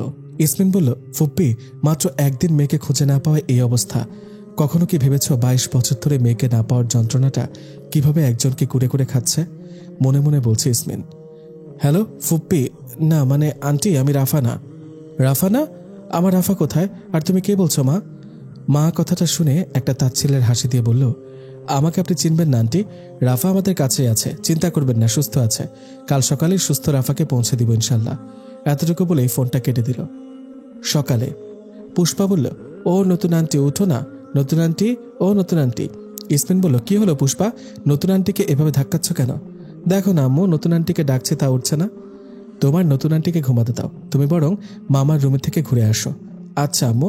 ঈশান বলল, কে রে আমার চোখ ধরেছে? আমি কেন বলবো, তুমি বলো। কিন্তু আমি তো বুঝতেই পারছি না, কি করি। এ মামা পারেনি বলেই কোলে উঠে গেল। ঈশান পুষ্পার কপালে চুমু দিয়ে কোরআন শরীফও রেখে দিল। ঈশান এতক্ষণ কোরআন পড়ছিল। এদিকে মালা বলল, ওই ইর্তি উঠ না ইর্তি। ওই চেমরি, তোকে নামাজ পড়ে আবার ঘুমাতে কে বলে? ইর্তি উঠ না আপু, ইর্তি। ঈশান বলল, এক জগ পানি ঢেলে দে, দেখবি সুরসুর করে উঠে পড়েছে। ঠিক বলেছ ভাইয়া, আমি এক্ষুনি যাচ্ছি। ইর্তি বলল, আরে না, এই দেখ আমি উঠে পড়েছি। ধরফড়িয়ে উঠে বসতে বসতে বলল ইর্তি। ঈশান আর মালা ইর্তির কাণ্ডে দাঁত কেলিয়ে হাসতে লাগলো। ইর্তি বলল, এই যে আপনাদের হাসি শেষ হলে দয়া করে সরুন, আমি ওয়াশরুমে যাব। এদিকে ইসমিন বলল, আরে তুমি কোথায় যাচ্ছ? রাফা বলল, কে আপনি, আর আমি এখানে কিভাবে এলাম? ইর্তি বলল, আরে রাফা কেমন আছো, ঘুম কেমন হলো? রাফা বলল, ভালো, কিন্তু আপনারা কে, আর আমি এখানেই বা কিভাবে আসলাম? ইসমিন বলল, এদিকে আসো, আমি তোমাকে সব বলছি, তার আগে নাস্তাটা শেষ করে নাও। রাফাও চুপচাপ খেয়ে নিল। ইসমিন রাফার সাথে ঘটে যাওয়া সব কথা খুলে বলল। রাফা বলল, কিন্তু আমার বাসার সবাই। টেনশন নিও না রাফা, তোমার বাসা জানিয়ে দিয়েছে তুমি আমাদের কাছে আছো, মালা বলল। রাফা বলল, হো আচ্ছা, তোমরা আমার নাম কিভাবে জানলে? ইর্তি বলল, কারণ আমরা একসঙ্গেই পড়ি। আমরাও প্রথমে মনে করতে পারছিলাম না, কিন্তু পরে মনে পড়েছে। রাফা ইর্তি ও মালার দিকে ভালো করে তাকিয়ে আছে, কিন্তু না, ওর মনে হচ্ছে না এরা সবাই ওর সাথে পড়ে। মালা বলল, কি হলো, মনে করতে পারছো না তো? টেনশন নিও না, একটু পরেই চিনতে পারবে। বলে ইর্তি আর রাফাকে নিয়ে রুমে চলে গেল। কলেজে যাওয়ার জন্য রেডি হচ্ছে। ইর্তি আর মালা রেডি হচ্ছে, আর রাফা তাদের দিকে তাকিয়ে দেখছে। এর মাঝেই হঠাৎ পুষ্পা দৌড়ে এসে রাফার কোলে উঠে পড়ল আর বলল, নতুন আন্টি, তুমি কি চলে যাবে আজকে? রাফা কি বলবে বুঝতে পারছে না, তারপরও মাথা নেড়ে বলল, হ্যাঁ। পুষ্পা বলল, ধুর, তোমার সাথে তো ভালো করে কথাই হলো না, আর তুমি বলছো চলে যাবে। মালা বলল, আরে পুষ্পা শোনা, মন খারাপ করছো কেন? নতুন আন্টিকে তো আবার নিয়ে আসবো। পুষ্পা বলল, তুমি সত্যি বলছো খালামণি? মালা বলল, হ্যাঁ তো সত্যি বলছি। খালামণিকে তার পুষ্পামণিকে মিথ্যা বলতে পারে নাকি? রাফা অবাক দৃষ্টিতে তাদের দিকে তাকিয়ে আছে আর ভাবছে, কি সুন্দর একটা হাসি খুশি পরিবার, সবাই সবার কত খেয়াল রাখে। আমি একটা অচেনা মেয়ে, তাও কি সুন্দরভাবে আমাকে আপন করে নিয়েছে, কি সুন্দর করে আমার সাথে কথা বলছে। এসব ভাবনা থেকে বের হলো রাফা আর ইর্তিকে দেখে, কারণ তারা কলেজের পোশাকে তার সামনে দাঁড়িয়ে আছে, আর এতে সে স্পষ্টভাবে বুঝতে পেরেছে এরা তার সাথেই পড়ে। ইর্তি বলল, কি হলো, এভাবে তাকিয়ে আছো কেন? এখন চিনতে পারোনি? এখনো চিনতে পারোনি? রাফা বলল, পেরেছি। এটাও সম্ভব? এই মেয়ে দুটোকে আমরা কলেজে জঙ্গি বলি, আর এরা এ পোশাকে কলেজে যায়। আমরা তো ভাবি দেখতে ভালো না হয়তো, বা কোনো প্রবলেম আছে, তাই এভাবে কলেজে যায়। কিন্তু এখন তো দেখছি পুরোই উল্টো, এরা তো যথেষ্ট সুন্দরী, এমনকি কোনো প্রবলেমও নেই। তাহলে? মনে মনে ভাবছিল রাফা। ইর্তি বলল, এই যে ভাবনা রানী, ভাবনা শেষ হলে এই পোশাকটা পরে এসো, বলে একটা হাসি দিল। রাফা বলল, কিন্তু তোমাদের পোশাক আমি পরব। ইর্তি বলল, পরে আসো, সমস্যা নেই, এটা একদম নতুন, কেউ পরেনি, আর এটা আমাদের না, এখন তোমাকে দিলাম, মানে তোমার, বলে রাফাকে ঠেলে ওয়াশরুমে পাঠিয়ে দিল। কিছুক্ষণ পর রাফা বেরিয়ে আসলো, একটা কালো ফুলহাতা লং থ্রি পিস, সাথে চুড়িদার। রাফা ওড়না নিয়ে নাড়াচাড়া করছে। একে তো এমন পোশাক সে পরে না, তার উপর সুতির ওড়না, কিভাবে পরবে বুঝে উঠতে পারছে না। ইর্তি রাফার সমস্যা বুঝতে পেরে নিজের সাহায্যের জন্য এগিয়ে গেল ও ওড়নাটা সুন্দরভাবে মাথায় দেওয়ার পর পিন দিয়ে আটকে দিল। এরপর রাফাকে আয়নার সামনে দাঁড় করিয়ে বলল, দেখো তো চলবে কিনা। রাফা তো আয়না নিজেকে দেখে একদম হা হয়ে গিয়েছে। ও তো নিজেকে দেখে অবাক, ও স্বপ্নেও ভাবতে পারেনি এমন ফুলহাতা থ্রি পিস পরে মাথায় ওড়না দিয়ে তাকে এত সুন্দর লাগবে। রাফার ভাবনার মাঝে মালা বলে উঠল, আরে বাহ, এ তো দেখছি আমার সামনে একটা হুড়পড়ি দাঁড়িয়ে আছে, আর কি সুন্দর জামাটা রাফার সাথে ফিট করে গিয়েছে। রাফা মালার কথায় কিছুটা লজ্জা পেল। মালা বলল, আরে ইর্তি, তাড়াতাড়ি চল, আর দেরি করা যাবে না, রাফাকে পৌঁছে দিয়ে আবার কলেজে যেতে হবে। ইর্তি বলল, ভাইয়াকে বলেছিস? হ্যাঁ বলে আসলাম, চল এখন। ইসমিন রাফার কপালে একটা চুমু দিয়ে বলল, আবার এসো রাফা। আচ্ছা আপু। পুষ্পা বলল, ও আমাকে তো কারো চোখে পড়ে না, গাল ফুলিয়ে বলল। রাফা বলল, ওই মা, কেন চোখে পড়বে না? আমি তো তোমাকে সবচেয়ে বেশি মিস করব। আর হ্যাঁ, আমি কিন্তু জানি সকালে তুমি আমায় কাতুকুতু দিচ্ছিলে। পুষ্পা ঠোঁট ফুলিয়ে বলল, তুমি এখন আমায় বকা দিবে তাই না? তা তো দিব, তবে যদি তুমি আমাকেও তাদের মতো খালামণি ডাকো তাহলে বকা দিব না। আচ্ছা খালামণি। রাফা মুচকে এসে পুষ্পার কপালে একটা চুমু দিল। ইর্তি বলল, এই চলো চলো, আর দেরি করা যাবে না, বলে যেই বেরিয়ে পড়বে তখনই ঈশান নিজের রুম থেকে একটু উঁচু আওয়াজে বলে উঠল, এই যে ঘুমরানি, কলেজে তো যাচ্ছেন, তো কলেজ ব্যাগ কোথায়? ইর্তি খেয়াল করলো তার কাছে সত্যিই ব্যাগ নেই। জাযাকাল্লাহু খয়রান ভাইয়া, মনে করিয়ে দেওয়ার জন্য। ওয়াক্কে। রাফা বলল, এটা কিভাবে সম্ভব? উনি তো বাইরে নেই। তবে কিভাবে বুঝলো তোমার কাছে ব্যাগ নেই? মালা বলল, আরে রাফা ভাইয়া আমাদেরকে আমাদের চেয়েও ভালো চেনে, ও কিভাবে যেন সব বুঝে যায়। রাফা বলল, ভাইয়েরা বুঝি এমনই হয়, আমার ভাইটা থাকলে কি এভাবেই সবকিছু খেয়াল রাখতো? মনে মনে বলল রাফা। তিনজন মিলে গেটের সামনে দাঁড়িয়ে আছে অটোর জন্য। এমন সময় একটা বাইক খুব জোরে ইর্তির পাশ দিয়ে গেট দিয়ে ঢুকে পড়ল, আর ইর্তি ভয়ে ধপাস করে পড়ে গেল। মালা বলল, আরে, বলে তুলতে যাবে মালা, তার আগে একটা ছেলে দৌড়ে এসে বলতে লাগলো, সরি সরি, আমি বুঝতে পারিনি এমন হবে, বলে ইর্তিকে দাঁড় করালো। ইর্তি তো সামনের ব্যক্তিকে দেখে রীতিমতো কাঁপাকাঁপি শুরু করেছে।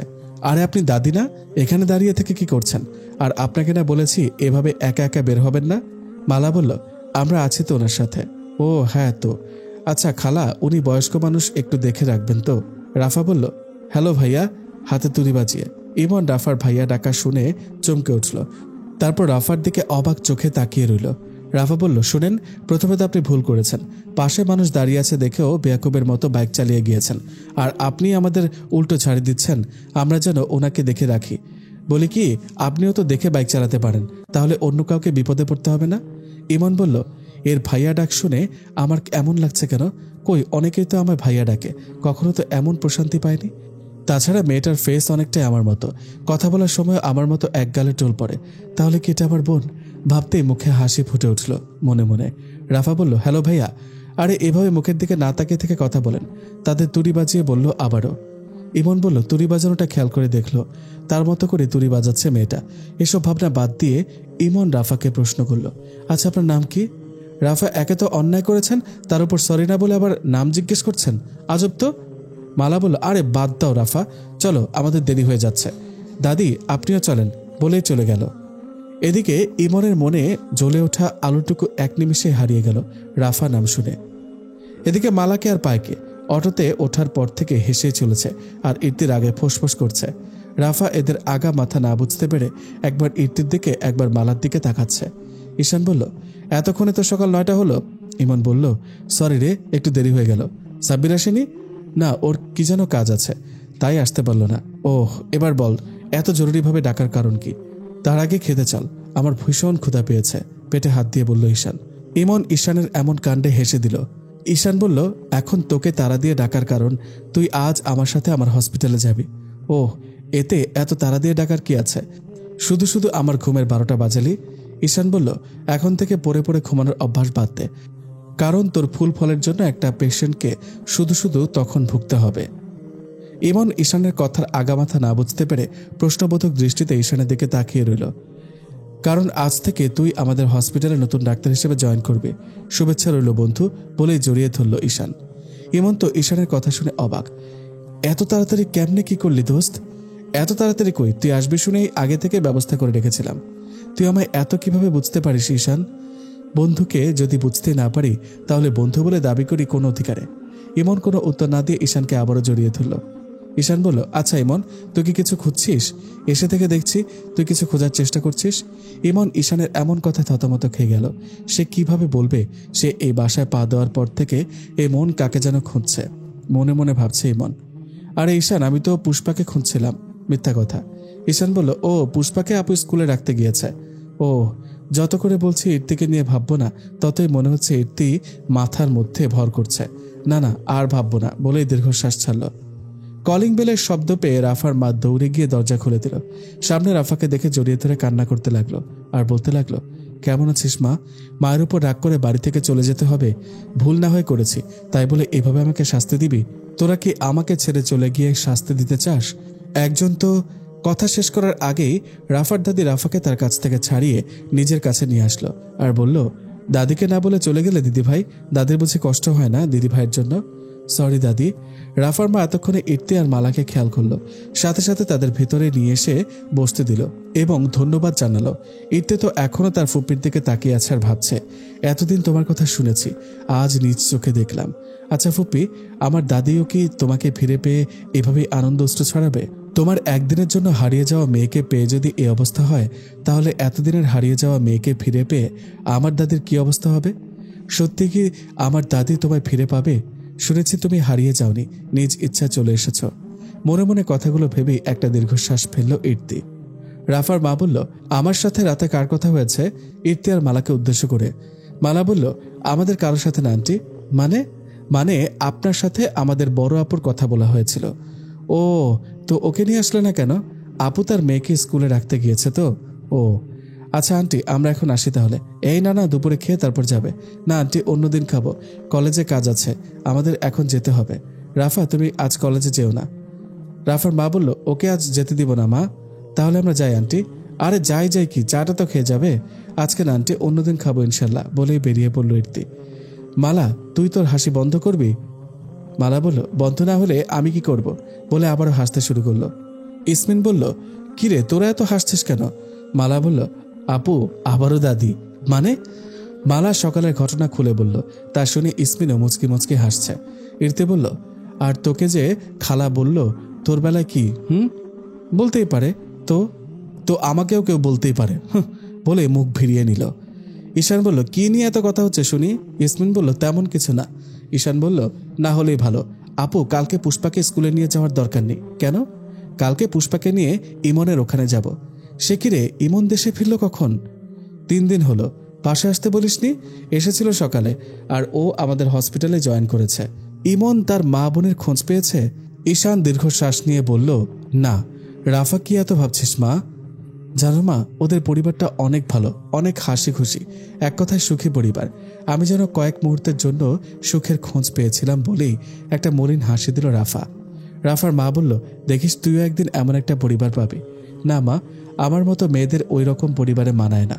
জানো মা, আজ অনেক দিন পর একজনকে খুব মিস করছি। কাকে? আমার ভাইয়াকে। রাফার কথা শোনা মাত্রই রাফার মায়ের বুকটা খা খা করে উঠল। রাফা বলল, মা, ভাইয়া কোথায়? সে কি আমাদের মাঝে ফিরবে না? আমি কি তাকে কখনো দেখতে পারবো না? রাফার মায়ের উত্তরে পাওয়া গেল শুধুমাত্র চোখের জল। রাফা বলল, আজ কাঁদছ কেন মা?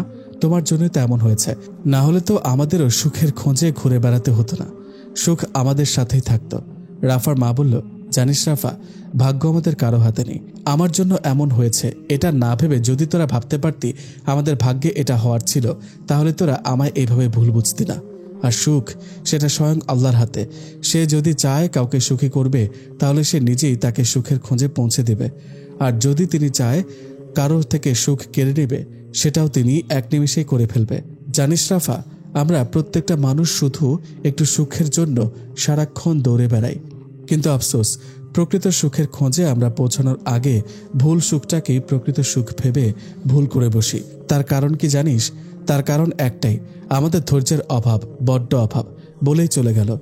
এতক্ষণ আড়ালে থেকে সব কথা একজন শুনে দীর্ঘশ্বাস ফেলল আর বলল, সে একই ভুল তুমি করেছিলে। সুখ খুঁজেছিলে শুধু তুমি তোমার দায়িত্বে। হয়তো তোমার জায়গায় তুমি ঠিক, কিন্তু আমি তো সেটা মেনে নিতে পারিনি। যে কষ্ট আমি পেয়েছি সেই একই কষ্ট যখন তোমার মাঝে দেখি, তখন আমার খারাপ লাগার থেকে ভালো লাগাটাই বেশি কাজ করে, মনে একটু সুখের ছায়া পায়। আমি জানি এর জন্য আমি অনেক মানুষকে কষ্ট দিয়ে ফেলেছি, কিন্তু কি আর করার, ওরাই যে তোমার একমাত্র কষ্টের কারণ হতে পারে। কিন্তু এত কিছুর পরও একটা ভাবনা আমার মধ্যে থেকেই যায়, তুমি চলে যাওনি কেন? শুধু শুধু এত কষ্ট কেন করছো? চাইলেই তো তুমি তোমার মেয়েকে নিয়ে চলে যেতে পারতে তোমার মা বাবার কাছে, কিন্তু কেন যাওনি? শুধু কি সম্পত্তির জন্য, নাকি এর বাইরেও অন্য কিছু আছে? যদি থাকে তাহলে সেটা কি? যদি এমন হতো, সকালে ঘুম থেকে জেগে দেখতাম মায়ের সেই হাসি মাখা মুখ। যদি আবারও মাকে জড়িয়ে ধরে তার গায়ের ঘ্রাণ নিতে পারতাম, তাহলে আবারও সেই আগের সুখের রাজ্যে ফিরে যেতে পারতাম। কিন্তু না, এই সুখ আমার কল্পনাতেই মানায়, বাস্তবে না। এত কষ্টের মাঝে একটা সুখের খোঁজকে আঁকড়ে ধরেই তো দেশে ফিরে আসলাম, কিন্তু সেটাও আর হলো না। যেন সুখেরা আমায় ধরা দেবে না ভেবে পণ করেছে। আচ্ছা, ঈশানের কাছে ইর্তিকে চাওয়াটা কি খুব বড় ভুল হয়ে যাবে আমার? যদি ভুল হয়ে যায় তাহলে তো ঈশানের মতো বন্ধুকেও হারাতে হবে। না, সেটা আমি চাই না, কিছুতেই না। এমন হাজারো ভাবনা মাথায় নিয়ে ইমন ঘুমিয়ে পড়ল। সকালে ইর্তি বলল, ভাইয়া আজকে ফুপ্পির সাথে দেখা করে আসি। ঈশান বলল, না, এখন যেতে হবে না, সময় হলে আমি যেতে বলবো, বলেই বেরিয়ে পড়ল। ইর্তি আর মালাও কলেজের উদ্দেশ্যে রওনা দিল। এদিকে রাফা বলল, হ্যালো রিফাত, তুমি কোথায়? রিফাত বলল, রাফা, আমার গাড়িটা নষ্ট হয়ে গিয়েছে, গ্যারেজে দিয়ে আসলাম। তুমি আর একটু দাঁড়িয়ে থাকো, আমি ট্যাক্সি অটো যাই পাই সেটা নিয়েই চলে আসছি, বলেই ফোনটা কেটে দিল। কিরে রাফা, গেটের সামনে দাঁড়িয়ে আছিস কেন? ভেতরে চল, রাফার কলেজ ফ্রেন্ড বলল। রাফা বলল, তোরা যা, আমি কিছুক্ষণ পর আসছি। এই অটো দাঁড়ান। মহিলা রিফাতের কথা শেষ হওয়ার আগে মালা বলতে শুরু করলেন, এই লোক, আপনার সমস্যা কি? মানুষের যাত্রাপথে ব্যাঘাত দেওয়াই কি আপনার একমাত্র লক্ষ্য? মানে কি বলছেন এসব? ও, এখন নেকো সাজা হচ্ছে? আজকে আবার অটো দাঁড় করিয়ে কাকে খুঁজছেন? রিফাত এতক্ষণে বুঝতে পেরে বলল, ও, আপনি সেই কালকের ঝাঁসি কি রানী? মালা বলল, মানে? রিফাত মালার কথার উত্তর না দিয়ে অটো চালককে উদ্দেশ্য করে বলল, চাচা, মহিলা কলেজে যাবেন? অটো চালক বলল, হুম। রিফাত অটোর সামনে গিয়ে বসে পড়ল আর চোখে মালার হাব ভাব বোঝার চেষ্টা করতে লাগলো, কিন্তু দুঃখের বিষয় মালার নিকাবের জন্য কিছুই বুঝতে পারলাম না। অটো থেকে রিফাতকে নামতে দেখে রাফা এগিয়ে গিয়ে জড়িয়ে ধরল আর রিফাত ছাড়ানোর চেষ্টা করতে লাগলো। এদিকে ইর্তি আর রাফা এদের কাণ্ড দেখে হা করে দেখছে। অটো চালকের কথায় হা বন্ধ হয়ে গেল। অটো চালক বলল, আপা, আমার ভাড়াটা? ইর্তি তাড়াতাড়ি 100 টাকার নোট বের করে দিল। অটো চালক 15 টাকা কম ফেরত দিয়ে বলল, আপা, আপনি ওই ছেলেটার কাছ থেকে 15 টাকা নিয়ে নিয়েন, আমি ওনার ভাড়া আপনার টাকা থেকে নিয়ে নিয়েছি, বলেই অটো নিয়ে চলে গেল। মালা বলল, এই যে আপনাদের জড়াজড়ি শেষ হলে একটা কথা বলতাম। রিফাত রাফাকে ছেড়ে দিয়ে বলল, এই মেয়ে ভালোভাবে কথা বলতে পারে না, সব সময় ঝগড়া করার ধান্দায় থাকে। তোমার সাথে ঝগড়া করার মুডে নেই, তুমি এখন এখান থেকে যাও। একে তো রাফা তাকে জড়িয়ে ধরায় মেজাজ খারাপ হয়ে গিয়েছে, তার উপর মালার এমন কথা বলায় রেগে গিয়ে কথাগুলো মালাকে বলল। মালা বলল, ও রে, আমি যেন থাকার জন্য হা করে বসে আছি, আমার 15 টাকা দেন, চলে যাব, হাত পাতিয়ে বলল মালা। রিফাত বলল, 15 টাকা মানে? তোমাকে কেন আমি আমার টাকা দিতে যাব? এই লোক, আমাকে কি আপনার ফকিন্নির মতো মনে হয় যে আপনার কাছে টাকা চাইবো? আমি আমার টাকা চাইছি। তোমার টাকা মানে? ইর্তি বলল, আরে মালা, 15 টাকার জন্য কাউকে এভাবে বলে? ছেড়ে দে, টাকা নিতে হবে না। হ্যাঁ, আইসের সমাজ দরদি, তুই চুপ থাক। ওনার কি টাকা নাই যে ছেড়ে দিব? ওই টাকা নিয়ে যাদের টাকা নেই তাদেরকে দিব, শুধু শুধু ওনাকে দিব কেন? রিফাত বলল, আরে তোমার বক বক বাদ দিয়ে বলবে তো কিসের টাকা? ভাড়ার টাকা। আপনার ভাড়া ওই অটো চালক আমাদের টাকা থেকে কেটে নিয়ে চলে গেছে।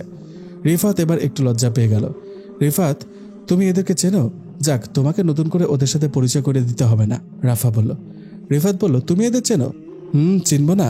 এরাই তো কালকে রাতে রাস্তা থেকে আমায় ওনাদের বাসায় নিয়ে গিয়েছিল। আর তার চাইতে বড় কথা, আমরা একসাথেই পড়ি। রিফাত বলল, কি? তার মানে কালকে তুমি ওই অটোতেই ছিলে? এই মেয়ে শুধু শুধু আমায় এতগুলো কথা শুনিয়ে দিল। মালা বলল, আরে আজব তো, আমি জানতাম নাকি আপনি রাফাকে খুঁজছেন? রিফাত বলল, পিক দেখাতে চেয়েছিলাম তো নাকি? আরে আমি এক মিনিট, আপনি ওনার কে হন আগে বলেন তো, তারপর আপনার প্রশ্নের উত্তর দিচ্ছি। বলেন। রাফা বলল, আমার বয়ফ্রেন্ড। বয়ফ্রেন্ড না, বন্ধু, রিফাত বলল। রাফা বলল, রিফাত? মালা বলল, যাই হন, আমি একটা মেয়েকে জেনে শুনে আপনার হাতে তুলে দিব কেন? মানে খুব। মালা, তুই চুপ করবি? তখন থেকে কি বকবক করছিস? এভাবে রাস্তা দাঁড়িয়ে থেকে একটা ছেলের সাথে কথা বলছিস, এটা যদি ভাইয়া জানতে পারে কি হবে ভেবেছিস? আরে ইর্তি, একদম চুপ, আর একটা কথাও না। ভাইয়া প্লিজ, ওর কথায় কিছু মনে করবেন না, ওর হয়ে আমি ক্ষমা চাইছি। আর রাফা, আমরা ভেতরে গেলাম বলেই মালার হাত ধরে নিয়ে চলে গেল ইর্তি। এদিকে ঈশানের হাতে ডায়েরি দেখে চমকে উঠল ইমন। কাঁপা কাঁপা কণ্ঠে বলে উঠল, তুই আমার ডায়েরি নিয়ে কি করছিস ঈশান? ঈশান কিছুক্ষণ ইমনের কাঁপাকাঁপি দেখে হুহা করে হেসে বলল, কি আছে রে তোর ডায়েরিতে যে আমার হাত দেখে এত কাঁপতে শুরু করলি? তাহলে পড়তে দেখলে কি করবি? মানে খুব সহজ। আমার হাতে ডায়েরি দেখেই তোর যা অবস্থা হয়েছে, এটা দেখে মনে হয় না এটা আমায় তুই পড়তে দিবি। ঈশান ডায়েরিটা এখনো পড়েনি শুনে একটা স্বস্তির নিঃশ্বাস নিল ইমন, আর আস্তে আস্তে এগিয়ে গিয়ে ঈশানের হাত থেকে ডায়েরিটা নিয়ে বলল, সবকিছু না জানাই ভালো। এমন অনেক কিছু আছে যেটা জানার পর আফসোস হয়। এটা যদি না জানতে পারতাম তাহলে হয়তো ভালো হতো। ঈশান বলল, কি এমন আছে তোর ডায়েরিতে যেটা জানার পর আমার আফসোস হবে? কেন জানলাম এটা ভেবে? আরে ঈশান, এটা তো আমি একটা কথার কথা বললাম। এখন চল নাস্তাটা সেরে আসি, পুষ্পা একা রয়েছে, বলেই ঈশানকে নিয়ে চলে গেল। কিছুদিন পর রাফা বলছে, একলা একা বসে খুব করে আমি চাই সবার আগে আমি যেন নিজের সুখটা পাই। এভাবে চাইলে কি আর সুখকে পাওয়া যাবে? সুখ খুঁজে নাও সবার মাঝে, নিজের স্বার্থের আগে, ইর্তি বলল। রাফা বলল, আরে ইর্তি, তুমি কখন এলে? কিছুক্ষণ আগে। তোমাকে দেখার খুব ইচ্ছা হচ্ছিল তো তাই। আমি আসাতে তুমি বুঝি খুশি হওনি? এমা, কেন খুশি হব না? অনেক খুশি হয়েছি, তবে পুষ্পাকে নিয়ে আসলে বেশি খুশি হতাম। অন্যদিন নিয়ে আসবো। মালা আসেনি? এসেছে তো, আন্টির সাথে আড্ডা দিচ্ছে। ও, আর হ্যাঁ, তুমি কিন্তু অনেক ভালো ছন্দ মেলাতে পারো। তুমিও। রাফা বলল, কিন্তু তোমার ছন্দের কথাগুলো বুঝে উঠতে পারিনি। খুব সহজ, আমি ছন্দের দ্বারা এটাই বুঝিয়েছি, প্রকৃত সুখ পাওয়া যায় অন্যের সুখের মাঝে। কিভাবে? অন্যের সুখের মধ্যে আমি কিভাবে সুখ পাবো? রাফা, এটা তো তোমাকে বলে বোঝাতে পারবো না, তবে যেদিন তুমি দেখবে তোমার দ্বারা অন্য কারো মুখে হাসি ফুটে উঠেছে, সেদিন তুমি তোমার প্রকৃত সুখটাকে ফিল করতে পারবে। থাক, এটা নিয়ে এখন তোমাকে ভাবতে হবে না, এখন একটু নিচে চলো, কথা আছে। চলো। মালা বলল, আন্টি প্লিজ রাজি হয়ে যান। রাফার মা বলল, কিন্তু। ইর্তি বলল, দেখুন আন্টি, আমি আপনার সমস্যা বুঝতে পেরেছি। মাত্র কয়েকদিনের পরিচিত আমরা, এজন্য রাফাকে আমাদের সাথে ছাড়তে ভয় করছেন। কিন্তু আন্টি বিশ্বাস করতে পারেন, আমরা থাকতে রাফার কোনো ক্ষতি হতে দিব না, তার খেয়াল সবসময় রাখবো। রাফা বলল, মা যাই না, আমার তো তেমনভাবে গ্রাম দেখা হয়নি, এখন একটা সুযোগ পেয়েছি, কলেজে ছুটি। রিফা তো পরশুদিন অফিসের কাজে কোথায় যেন যাবে। এখন বলো আমি একা একা বাসায় কি করব? যাই না মা, প্লিজ। রাফার মা কিছু বলছে না। মালা বলে, বুঝতে পেরেছি আন্টি, এখন আমাদের উপর ভরসা করতে পারছেন না আপনি। রাফার মা বলল, ঠিক তা না, তোমাদের উপর আমার পূর্ণ ভরসা আছে। তোমাদের জন্য মেয়েটা আমার এখন অনেকটা পরিবর্তন হয়েছে, বাকিটাও হয়ে যাবে যদি আমি আমার লক্ষ্যটা পূরণ করতে পারি, মনে মনে বলল রাফার মা। কিন্তু রাফার দাদি রাজি হবে কি? রাফা বলল, সেটা আমি সামলে নিব মা। ইর্তি আমার সাথে টিনাকে নিলে কি তোমাদের সমস্যা হবে? আসলে ওকে ছাড়া কোথাও যেতে আমার ভালো লাগে না। কোনো সমস্যা নেই। আর হ্যাঁ আন্টি, আপনি আমাদের গ্রামের নাম তো জানতে চাইলেন না? রাফার মা বলল একটা রহস্যময় হাসি দিয়ে, এখন নাম শুনে মজা পাবো না, তার চাইতে রাফা যখন গ্রাম থেকে এসে গল্প শোনাবে তখন আগ্রহ নিয়ে গ্রামের নামটা জানতে চাইব। আচ্ছা আন্টি, এখন তাহলে যাই। আর রাফা, কাল সকাল 8টায় ট্রেন, রেডি হয়ে থেকো কেমন? আচ্ছা। এদিকে মালা বলল, প্লিজ বোন, ফজরের নামাজ পড়ে আজ আর ঘুমাস না, না হলে ট্রেন নির্ঘাত মিস করব। ইর্তি বলল, আচ্ছা, হাই তুলতে তুলতে। রাফা বলল, ইর্তি তোমরা একেবারে রেল স্টেশনে চলে যাও, আমি সময় মতো চলে আসব। ইর্তি বলল, তোমার প্রবলেম হবে না তো? না হবে না, রাখলাম কেমন? ঈশান বলল, আপু তোদের হলো, তাড়াতাড়ি নাও, তোমাদের নামিয়ে দিয়ে আমাকে হসপিটালে যেতে হবে। পুষ্পা বলল, মামা আমি রেডি, আমার পুষ্পা মাম্মা তো গুড গার্ল। তাহলে একটা পাপ্পি দাও। হ্যাঁ ঈশান হয়ে গেছে, চল, ইসমিন বলল। ঈশান বলল, এই যে ঘুমরানি, এবার তো আপনার ফুটানি ডিব্বাটা নেন, এটা আমি আর কতক্ষণ নিয়ে থাকবো? ফুটানি ডিব্বা? সেটা আবার কি ভাইয়া? দাও। ঈশান বলল, দেখলে তো আপু, যার জিনিস সে ঠিকই বুঝে নিয়েছে, আশা করি এখন তোমরাও চিনে নিয়েছ। ইর্তি বলল, এই তোর কি সবকিছুতে হা হা করে না হাসলে হয় না? মোটেও না, আমি হা হা করে হাসি না, আমি তো মুচকি হাসি, আমার নবীর সুন্নাত। ইসমিন বলল, আচ্ছা ঈশান, তুই এসব অদ্ভুত নাম কোথায় পাস? ব্যাগের নাম নাকি ফুটানির ডিব্বা, ভাবা যায়? ঈশান বলল, অদ্ভুত কোথায় আপু, তোমাদের যত ফুটানি তো সবই এই ব্যাগেই রাখো, তারপরও যদি তোমার অদ্ভুত মনে হয় তাহলে বলো। আমার এই অদ্ভুত বোনটার জন্য অটোমেটিক এসব নাম বের হয়ে যায়। এদিকে ঈশান বলল, তোরা তাহলে থাক, আমি এখন যাই, আমার দেরি হয়ে যাচ্ছে। আপু এই নাও টিকিট, আধ ঘন্টা পরই ট্রেন ছেড়ে দিবে। রাফারা কত দূর খোঁজ নিয়ে তাড়াতাড়ি আসতে বলো। আমি গেলাম, সাবধানে যেও। আচ্ছা তুইও সাবধানে যাস। আরে কি করলেন এটা, আজব চোখে দেখেন না নাকি? মালা বলল, সরি। আরে আপনি? আমিও তো বলি কে, আর এভাবে গাড়িতে উকি ঝুঁকি দিতে পারে কে? রিফাত বলল, মানে কি বোঝাতে চাইছেন? কি আর বোঝাবো, আপনি যেটা সেটাই বোঝাতে চেয়েছে। শুনুন, এখানে আমার কোনো দোষ নেই, আমার বোন 5 মিনিটের মধ্যে আমার ঘাড়ে মাথা দিয়ে ঘুমিয়ে পড়েছে, ঘুমের ওপর পানির ছিটা দেওয়াতে উঠছিল না, তাই পানির ওপর রাগ করে পানির বোতলটা ছুঁড়ে ফেলে দিতে চাইছিলাম, কিন্তু পরক্ষণে মনে হলো বেচারা বোতলের কি দোষ, সব তো পানির, যে কিনা একটা মেয়ের ঘুম ভাঙাতে পারছে না, তাই পানি ছুঁড়ে মেরেছে। কিন্তু সেই যে আপনার উকি ঝুঁকি দেওয়ানোর অভ্যাস আছে, তাই পানিগুলো আপনাকে আক্রমণ করেছে। সো এখানে আমি নির্দোষ, একদমে কথাগুলো বলে ফেললো মালা। মালার যুক্তি শুনে সবাই হা। হঠাৎ রিফাত বলে উঠল, লাইক সিরিয়াসলি? রিফাত বলল, এক মিনিট, আপনি কি মালা মানে ঝাঁসি কি রানী? হোয়াট? ঝাঁসি কি রানী মানে কি বোঝাতে চাইছেন? কিছু না, এতক্ষণ আমার বোঝা উচিত ছিল, এমন গায়ে পড়ে ঝগড়া করা এক এবং একমাত্র আপনার দ্বারাই সম্ভব, তাই আপনার সাথে কথা না বাড়ানোই ভালো। আমি রাফাকে খুঁজছিলাম, রাফা কোথায়? রাফা বলল, চলে এসেছি, একটু দেরি হয়ে গেল, সরি রিফাত, আমার জন্য তোমাকে অনেকক্ষণ ওয়েট করতে হলো। কিন্তু তোমার এই অবস্থা কেন, ভিজলে কিভাবে? রিফাত বলল, কিছু না, বৃষ্টি হয়েছিল, তবে শুধু আমার জন্য, তাই ভিজে গিয়েছি। এখন তাড়াতাড়ি উঠে পড়ো, কিছুক্ষণের মধ্যে ট্রেন ছেড়ে দিবে। ওকে, ভালো থেকো, টেক কেয়ার বলে যেই চলে যেতে নিবে তখনই শুনতে পেল মালা বলল, কি লোক ভাবা যায়, এত বড় একটা অন্যায় করে একটা সরি বলার প্রয়োজন বোধ করলো না। রিফাত বলল, লাইক সিরিয়াসলি আমি অন্যায় করেছি? মালা কিছু বলতে যাবে তার আগে ইসমিন বলে উঠল, ওর হয়ে আমি সরি বলছি, জানি অন্যায়টা ওর ছিল, তবুও বলছি প্লিজ কিছু মনে করবেন না, অবুঝ মেয়ে তো, বুঝতে পারেনি। অবুঝ মেয়ে? এই মেয়ে যদি অবুঝ হয় তাহলে তো বুঝ বলে কিছুই নাই, মনে মনে বলল রিফাত। না আপু, আমি কিছু মনে করিনি, এসব বাচ্চা কাচ্চার কথায় আমি কিছু মনে করি না, কারণ ওরা ভুল করবেই, এটা স্বাভাবিক। এই আপনি ঠিক কি বোঝাতে চাচ্ছেন? এরই মাঝে ট্রেন ছেড়ে দিয়েছে, তাই মালার রাগে ফোঁসফোঁস করা ছাড়া আর কোনো উপায় থাকলো না। এদিকে রিফাত পায় না যে হাসিতে গড়াগড়ি করুক। কি মেয়েরে বাবা, কি যুক্তি শুনে মনে হচ্ছিল হাসির ঠেলায় আমি শহীদ হয়ে যাব। অনেক কষ্টে হাসিটাকে চেপে রেখেছিলাম, এখন আগে মন ভরে একটু হেসে নিই।